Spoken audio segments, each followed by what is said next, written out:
YouTube, how's it going, man? Today we gotta talk about a very important topic, man. Something that's really been on my mind pretty much ever since I played the Call of Duty Vanguard beta, and that has to be the pacing of the game. And I'm not talking about the actual like pacings that they implemented into the game, like tactical and assault and even blitz. But what I'm talking about when I say pacing is the actual in-game pacing, regardless of what mode you're playing. And in Call of Duty Vanguard, the pacing of the game is very similar to this game that you're seeing on your screen right now, Modern Warfare 3. The pacing in Vanguard is pretty fast paced, but at the same time, you really have to pre-aim certain things. You have to know where people are coming from and really have good map awareness. And this brings up my first topic for today: mini map awareness. This is something that is a little bit prevalent in Call of Duty Vanguard with having the radar perk that you can equip and be able to see red dots on your mini map. But we all know, man, I've been talking about it for weeks now, even months. We need a regular mini map, the same mini map that you guys are seeing right here. That's what we need. If Vanguard had that, the gameplay could improve exponentially, far beyond Call of Duty Cold War, Call of Duty Black Ops 4, Call of Duty Modern Warfare 2019, all of these past games that we've had for years and years now. This game could be better than all of those. I'm telling you, this game has so much potential. And if they just listen to the community, which they already have in some areas like visibility and maps and gun recoil and flinch and stuff like that, but if they listen to what we were all crying for, which is a regular mini map, I think this game could improve an insane amount. Even greater than that, though, I just explained it, and that's recoil and flinch. The recoil in this game is pretty high, and I do like that. It's very similar to older CODs, not this one in particular, because as you guys are probably going to see throughout this gameplay, I beam people across the map with the MP7. This gun was OP back in the day, and it definitely did need a nerf and never got it.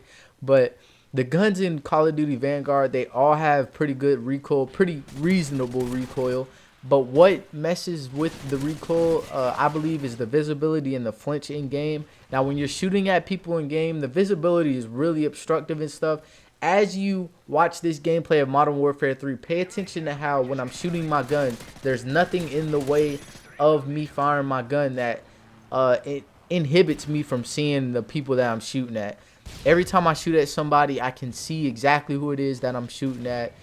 There's no problem with me tracking my enemy or anything like that with my iron sights or with my sights on my gun. This is a problem that was in Modern Warfare's beta, Cold War's beta, and now it's another problem in Call of Duty Vanguard's beta.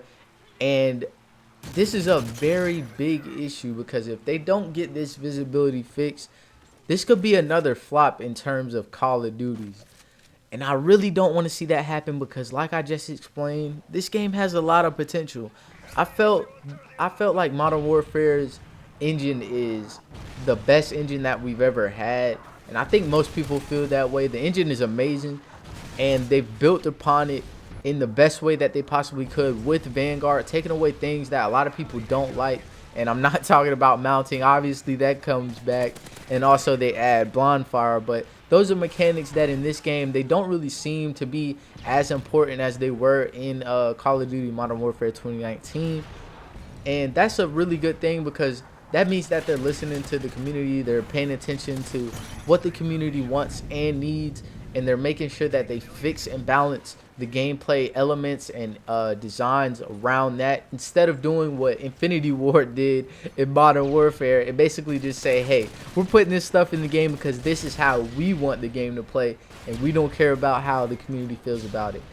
I think Sledgehammer is going a completely different route with this, and that's why they're taking into account so much of the community's feedback and stuff like that on Twitter, Reddit, things like that. And they're making sure that they're making the best game possible for everybody.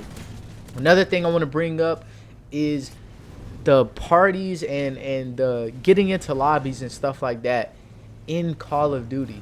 This has changed drastically from Modern Warfare 3, Black Ops 2, Modern Warfare 2 days to now, where, you know, it's just not the same. You disband from lobbies. You don't get to stay in lobbies. I think one of the coolest things about Call of Duties back in the day were that if you went up against a full team and you had your full team, your full squad of friends, and you guys scrapped it out in let's just say Dome on Modern Warfare 3, the very next game you guys could scrap it out on Terminal, and then the very next game after that you could go and hop on I'm trying to think of another map, Interchange or something like that, and scrap it out there too. It was just a totally different experience. It was so fun to have those types of battles with other squads, other clans and stuff like that in game, and talk trash over multiple games at a time instead of, playing one game and disbanding like we do nowadays. I just think it's kind of whack that they have that. It takes away from the culture that Call of Duty presents. We all know the culture of COD, man. It gets really toxic. And S&D lobby specifically, that brings up another point of mine.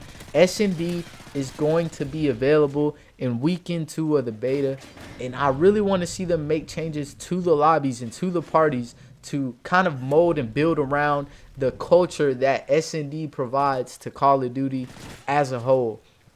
If they do this, then that means that people can just go in lobbies and be as toxic as possible.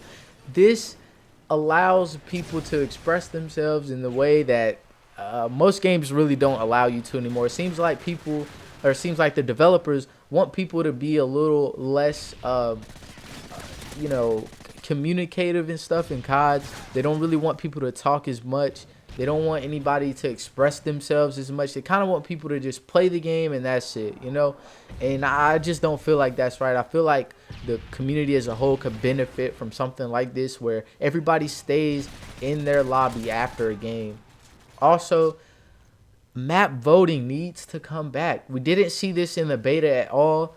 I assume it's because we have the quick play feature and things like that. A lot of stuff goes into that.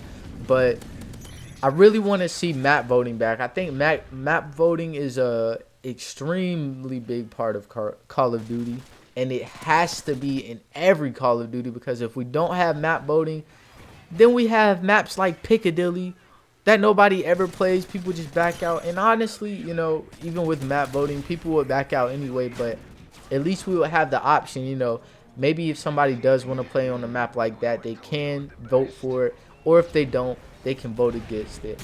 But with that being said, that's all the time that I have for today. Hopefully you guys did enjoy this slight little commentary / gameplay of Modern Warfare 3. Me talking about Call of Duty Vanguard, and leave your thoughts and concerns in the comment section below. I'll see you guys in the next one. Another day, another dime. You feel me? Peace.